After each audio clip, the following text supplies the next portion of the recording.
sensibiliser les enfants, sensibiliser nos frères et sœurs autour de nous de ce que les produits que nous consommons, enfin que nous produisons localement, peuvent et très souvent sont de meilleure qualité que les produits importés. Et retirer l'image ou bien effacer l'image ou gommer l'image ou annuler totalement cette image du Made in Cameroun qui, voilà, c'est soit trop cher, c'est mal emballé, c'est pas bon. Non, on préfère des produits qui sont vendus dans certaines conditions. Non, le Made in Cameroun, c'est des très beaux produits.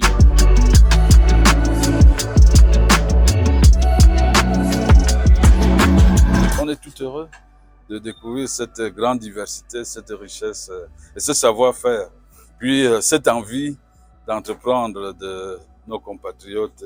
C'est une marque de retail que nous créons qui rentre sur le marché avec les mêmes outils que les grandes entreprises, les grandes signatures ou les autres entreprises qui sont présentes sur ce secteur d'activité depuis bon nombre d'années, que je salue au passage. Le next step, c'est la sensibilisation, c'est l'éducation sur le consommer local, c'est sur la fierté d'être ce que nous sommes, la fierté d'être Camerounais, la fierté de promouvoir, enfin de produire ce que nous devons consommer et c'est de consommer ce que nous produisons.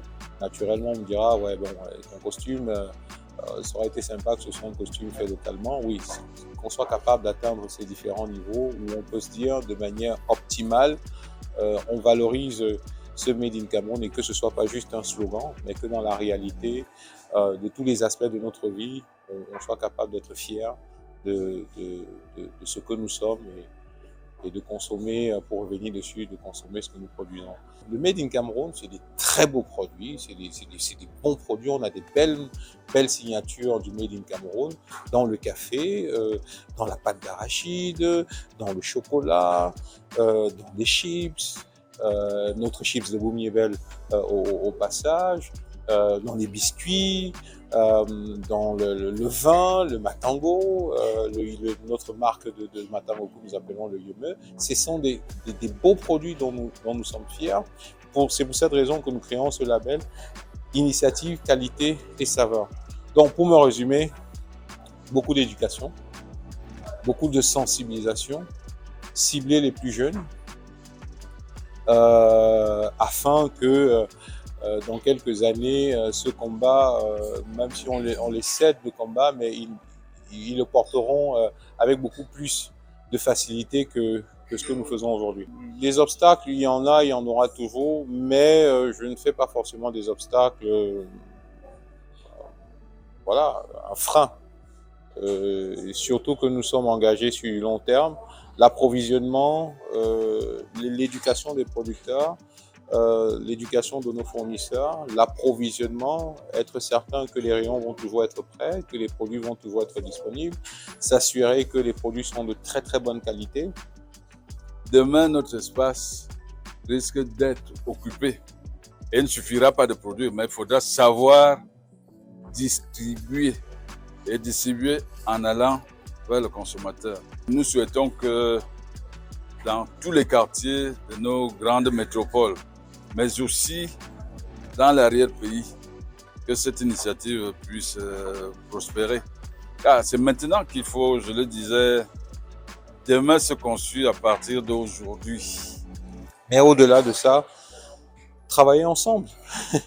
Et juste travailler ensemble, qu'on soit capable de travailler ensemble et qu'on évite des petites guéguerres stupides.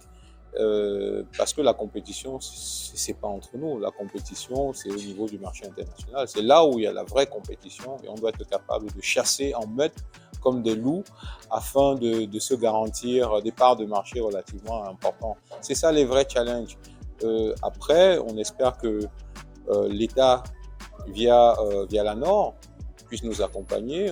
On estime, en tout cas pour notre part, que les coûts de normalisation sont relativement élevés pour les petits producteurs. Vous pouvez être un petit producteur et vous avez des beaux produits. Malheureusement, vous ne pouvez pas les normer parce que vous n'avez pas les moyens de le faire. Comment est-ce qu'on subventionne les certificats? Comment est-ce qu'on accompagne les petits producteurs? en sachant quand même que l'artisanat, sous d'autres cieux, c'est le luxe.